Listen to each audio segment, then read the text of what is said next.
الحمد لله رب العالمين والعاقبة للمتقين والصلاة والسلام على سيد الأنبياء والمرسلين خاتم النبيين محمد وعلى آله وصحبه أجمعين اما بعد. میرے دینی اور ایمانی بھائیوں، بزرگوں اور دوستوں، اللہ کا انسانیت پر جو سب سے بڑا انعام ہے، جس کا قرآن نے بھی اللہ نے تذکرہ کیا ہے، وہ ہے انسانوں میں سے ایک نبی اس نے بھیجا.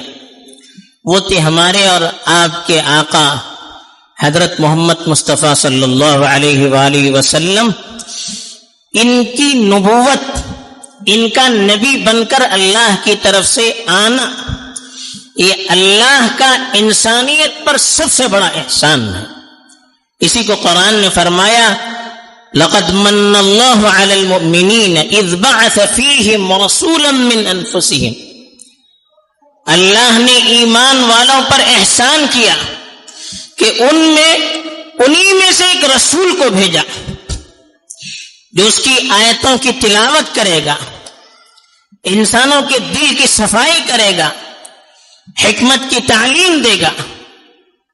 یہ سارے کام اللہ کے نبی کے بتائے گئے. تو نبی کا آنا یہ اللہ کی سب سے بڑی نعمت ہے، اس لیے کہ نبی کی وجہ سے انسانیت کا تعلق اللہ کے ساتھ دوبارہ استوار ہو گیا، دوبارہ ان کا تعلق اللہ سے جڑ گیا. نبی کے آنے کی وجہ سے دنیا سے جہالت ختم ہو گئی، بد کرداری ختم ہو گئی، اخلاقی انارکی کا خاتمہ ہو گیا، بے حیائی ختم ہو گئی، اور جتنی برائیاں تھی اس کو اللہ نے اپنے نبی کے ذریعے سے ختم کیا اور انسانیت کو اللہ سے جوڑ دیا. توحید پر ان کو باقی رکھا، توحید کی تعلیم ان میں عام کی، اللہ کی شریعت پر انہیں عمل کرنا سکھایا، اللہ کی شریعت کو ان کے سامنے واضح کر کے بتلایا. یہ نبی کا بڑا احسان ہے. اگر اللہ کے نبی کی بعثت نہ ہوتی، اللہ کے نبی کو اللہ نہ بھیجتا، اور یہ نبوت کا سلسلہ پھر جاری اللہ کے نبی کی طرف سے نہ ہوتا، تو پھر انسانیت کب کے ختم ہو چکی ہوتی، مٹ چکی ہوتی. انسان اور جانور کے درمیان پھر کوئی فرق باقی نہیں رہ سکتا. انسان اور جانور کے درمیان فرق کرنے والی چیز شریعت ہے.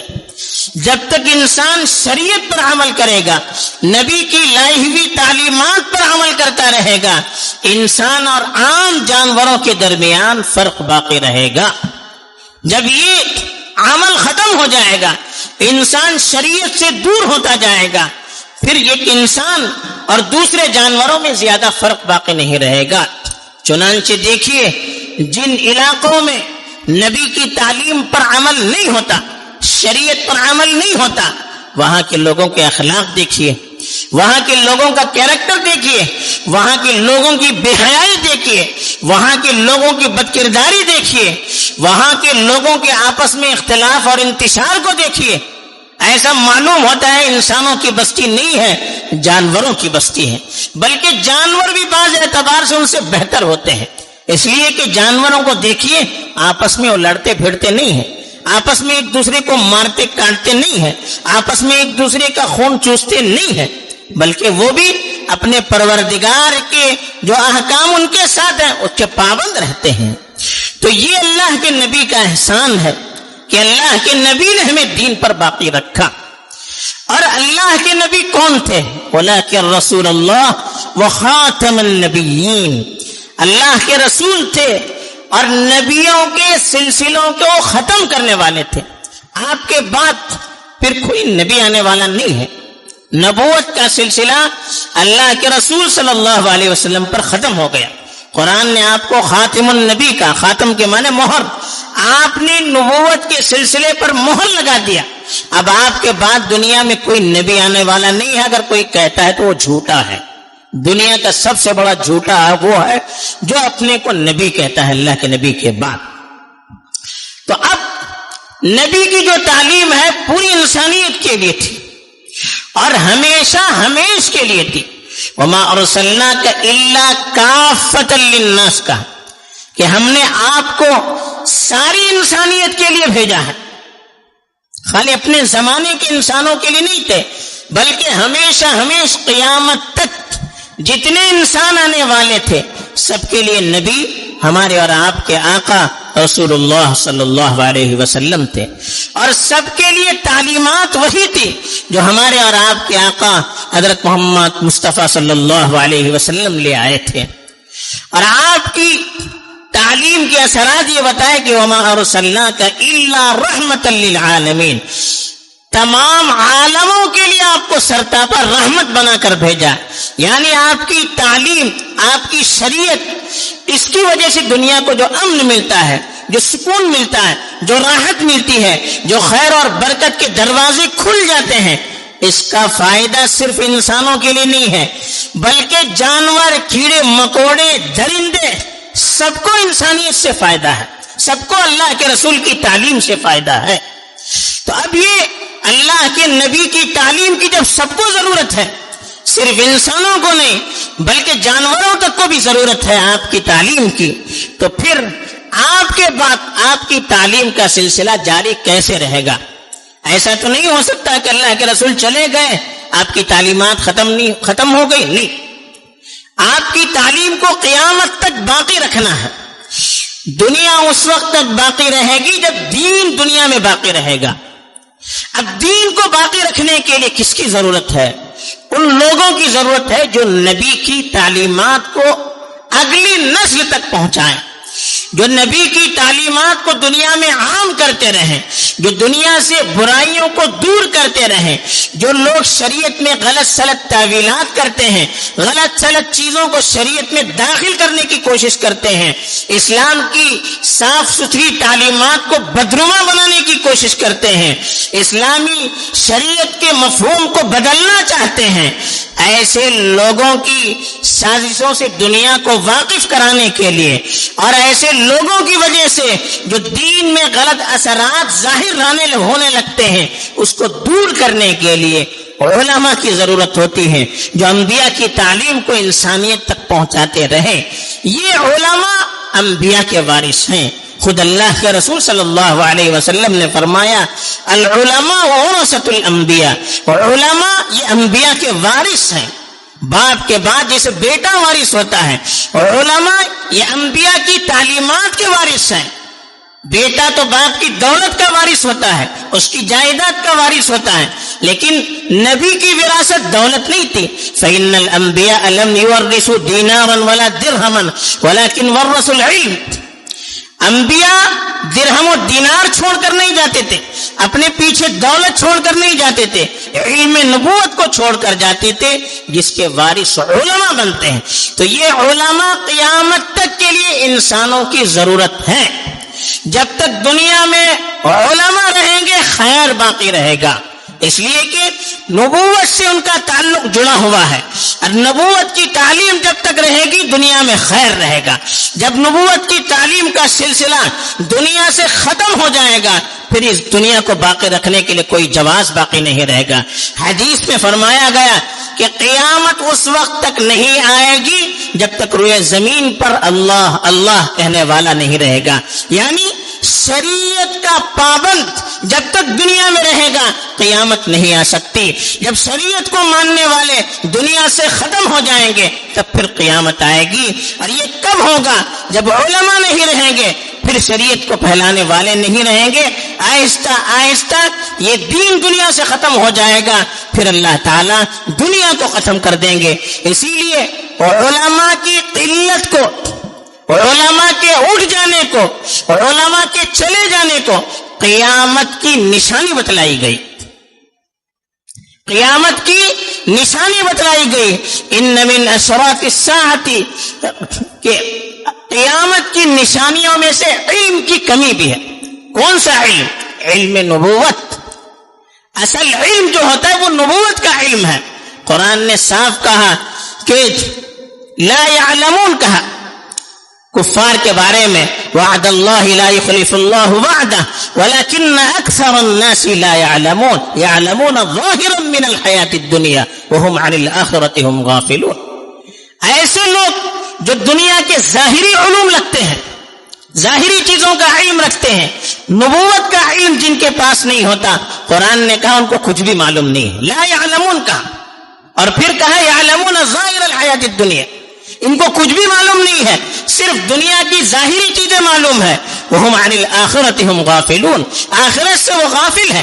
تو معلوم ہوا کہ آخرت کا علم اصل علم ہے، اس کے بغیر دنیا کا سارا علم حاصل ہو جائے اللہ کے نزدیک وہ جاہل ہے، لا علم ہے۔ یہ قرآن کہتا ہے کہ میری اپنی طرف سے کوئی بات نہیں ہے۔ تو دنیا میں نور نبوت کو باقی رکھنے کے لیے علماء کی ضرورت ہوتی ہے، اور یہ علماء کہاں پیدا ہوتے ہیں؟ یہ علماء ان مدارس میں پیدا ہوتے ہیں جو علم دین کے مراکز ہوتے ہیں، علم دین کے سرچشمے ہوتے ہیں، جہاں صحیح دینی تربیت کی جاتی ہے، جہاں دینی مزاج بنایا جاتا ہے، جہاں دین کی سمجھ بوجھ پیدا کی جاتی ہے، جہاں نبوت کا علم انہیں سکھایا جاتا ہے، جہاں نبوت کے علم پر عمل کرنے کی انہیں تربیت دی جاتی ہے، جہاں انہیں اللہ سے جوڑنے کے لیے کوششیں کی جاتی ہیں، جہاں ان کو دین کے لیے فارغ ہونے کے لیے ذہن سازی کی جاتی ہے، جہاں دنیا کی کمزوریوں کو ان کے سامنے بیان کر کے آخرت سے ان کا تعلق جوڑا جاتا ہے، ایسے علماء کو تیار کرنے کے لیے یہ مدارس کا سلسلہ ہے، جہاں کم تنخواہ پر، معمولی تنخواہ پر دنیا کی نقصان کے ساتھ علماء قربانیاں دیتے ہیں۔ آپ سوچ نہیں سکتے جو علماء ہوتے ہیں مدارس میں بیٹھ کر، اس کی چٹائیوں میں بیٹھ کر کیا قربانیاں وہ دیتے ہیں، کتنی تکلیفیں برداشت کرتے ہیں، کتنا فاقہ کرتے ہیں، کتنی اپنی خواہشوں کی قربانی دیتے ہیں، اپنے جذبات کی قربانی دیتے ہیں، اپنے اولاد کے جذبات کی قربانی دے کر اللہ کے لیے اپنے آپ کو فارغ کرتے ہیں، دنیا کا سارا نقصان کرتے ہیں۔ ہم سوچ نہیں سکتے اگر یہی عمل اخلاص کے ساتھ ہو تو اللہ کے یہاں اس سے بڑھ کر کوئی قربانی نہیں ہو سکتی۔ وقتی طور پر ایک دن کی قربانی، ایک مہینے کی قربانی، ایک سال کی قربانی آسان ہے، زندگی بھر کی قربانی یہ بڑا مشکل کام ہے۔ یہ علماء اپنی زندگی بھر کی قربانیاں دیتے ہیں، جیسے کہتے ہیں کشتیاں جلا کر بیٹھتے ہیں، اب کوئی دنیا کی طرف نظر نہیں ہوتی ہے، دنیا ملے نہ ملے ہمیں اپنے مشن سے لگا رہنا ہے، ہمیں اپنی فکر سے لگا رہنا ہے، ہمیں اپنے دین سے لگا رہنا ہے، ہمیں اپنے نبی سے رشتہ جوڑے رکھنا ہے، ہمیں اپنے نبی کے مشن پر چلتے رہنا ہے۔ اس مقصد کو، اس جذبے کو لے کر جو علماء مدارس میں رہتے ہیں وہ ایسے علماء کو تیار کرنے کی فکر کرتے ہیں جن کے ذریعے سے دنیا میں روشنی ہوتی ہے، جن کے ذریعے سے دنیا میں خیر تقسیم ہوتا ہے، جن کی وجہ سے دنیا میں برکت عام ہوتی ہے، جن کی وجہ سے دنیا میں امن و امان اور سلامتی عام ہوتی ہے، جن کے ذریعے سے دنیا کو جینے کا سلیقہ ملتا ہے، جن کی وجہ سے دنیا کو اچھے اخلاق ملتے ہیں، جن کی وجہ سے دنیا کو صحیح فکر ملتی ہے، جن کی وجہ سے نبوت کی تعلیمات کی ترجمانی ہوتی ہے، ایسے علماء کو پیدا کرنے کے لیے یہ مدارس ہیں۔ وہ والدین کتنے خوش نصیب ہیں جن کے یہاں ایسی اولاد پیدا ہو جو نبوت کے وارث بنے، جو نبی کا کام کریں، جو نبی کے اخلاق کو عام کریں، جو نبی کے مشن سے اپنے آپ کو جوڑے رکھیں، جو نبی کے مشن کے لیے اپنی قربانی دیں، جو نبی کے مشن کے لیے فقر و فاقہ برداشت کریں۔ کتنے خوش نصیب ہوں گے وہ والدین جو اپنی اولاد کو دین کے لیے فارغ کرتے ہیں۔ کیا اجر ہوگا دنیا آخرت میں اللہ کے یہاں، کتنی عزت ہوگی ان کی، کتنا بڑا مقام ہوگا، ہم سوچ نہیں سکتے۔ اب یہ نہ سوچئے ہم عالم بنائیں گے، کیا کھائیں گے، کیا پیئیں گے، کیسے رہیں گے، یہ اللہ کا کام ہے، اللہ پر چھوڑ دیجئے۔ اللہ اپنے کام کرنے والے کو کبھی بھوکا نہیں رکھتے، اللہ اپنے کام کرنے والے کو کبھی ذلیل نہیں کرتے، اللہ اپنے دین سے جڑے ہونے والوں کو کبھی محروم نہیں رکھتے۔ یہ اللہ کا وعدہ ہے، من کان للہ کان اللہ لہ، جو اللہ کا ہوتا ہے اللہ اس کے لیے ہو جاتا ہے۔ ان تنصروا اللہ ینصرکم، اگر تم اللہ کی مدد کرو گے اللہ تمہاری مدد کریں گے۔ اور اللہ کی مدد کیا ہے؟ اللہ کے دین کی مدد، اللہ کے بندوں کی مدد، اللہ کی شریعت کی مدد، یہ اللہ کی مدد ہے۔ اگر اس کے لیے ہم اپنے آپ کو فارغ کر دیں گے اللہ کی توفیق ہمارے ساتھ رہے گی، اللہ کی مدد ہمارے ساتھ رہے گی، اللہ کی تائید ہمارے ساتھ رہے گی، اللہ کی رحمت ہمارے ساتھ رہے گی، اللہ کی برکتیں ہمارے ساتھ رہے گی۔ یہ اللہ کا وعدہ ہے۔ اس پر یقین کر کے ہم آگے بڑھیں گے، اس پر یقین کر کے ہم اپنی اولاد کو مدارس میں داخل کریں گے، نیت اچھی ہوگی، جذبہ اچھا ہوگا، فکر اچھی ہوگی، طلب اچھی ہوگی، اللہ کی طرف سے صحیح فیصلے بھی اتریں گے، اللہ کی طرف سے توفیق بھی ملے گی اور اللہ کی طرف سے مدد بھی ہوگی۔ اللہ نے اسی لیے کہا فلولا نفر من كل فرقة منهم طائفة ليتفقهوا في الدين، اللہ نے ابھارا ہے۔ ایسا کیوں نہیں ہوتا کہ ہر قوم سے، ہر علاقے سے کچھ لوگ فارغ ہو جائیں دین کے لیے، دین کی سمجھ بوجھ کے لیے، اور واپس آ کر اپنے گاؤں والوں کو، اپنے علاقے والوں کو ڈرائیں۔ یعنی دین کے لیے کچھ لوگ فارغ ہوں جو دین پڑھے، دین کو سمجھے، دین کو سکھائے اور دین کے پیغام تو دنیا تک پہنچائے، برائیوں کو دنیا سے ختم کرے، اچھائیوں کو دنیا میں عام کرے۔ اس کے لیے کچھ لوگوں کے فارغ ہونے کی ضرورت ہے، دنیا سے کٹ کر، دنیاوی وسائل سے اپنے آپ کو کاٹ کر علم کے لیے فارغ ہونے والوں کی ضرورت ہے۔ آج لوگ کہتے ہیں یہ علماء ان کو دنیا کی معلومات نہیں ہے، ان کے پاس وسائل نہیں ہے، ان کے پاس پیسے نہیں ہے، ان کو ہنر سکھانا چاہیے، ان کو دوسری ڈگریاں دینی چاہیے۔ میرے بھائیوں، جب ان کے پاس ہنر آئے گا، جب ان کے پاس دوسری ڈگریاں آئے گی، وہ دین کے لیے کہاں فارغ ہو سکیں گے؟ وہ اللہ کے لیے کہاں فارغ ہو سکیں گے؟ وہ تو پھر پیسوں کے پیچھے پڑ جائیں گے، وہ کمائی کے پیچھے پڑ جائیں گے، پھر اللہ کے لیے کام کرنے والے کہاں سے پیدا ہوں گے؟ اللہ نے کہا کہ وہ اللہ کے لیے فارغ ہو جائے۔ تو اللہ کے لیے فارغ ہونے کا مطلب صرف دین کی خدمت کا جذبہ لے کر کھڑے ہونے والے ایسے لوگوں کو پیدا کرنے کی ضرورت ہے۔ تو اب سال کی ابتدا ہے، مدارس کی بھی ابتدا ہو رہی ہے، یہی سے ایسے علماء ہمیں مل سکتے ہیں جو اللہ کے رسول کی نیابت کر سکے، جو ملت کی صحیح قیادت کر سکے، جو ملت کو صحیح رہبری دے سکے، جو ملت کو اچھی غذا دے سکے، جو ملت کو ہمیشہ بیدار رکھ سکے، جو ملت کو دشمنوں کی سازشوں سے محفوظ رکھ سکے۔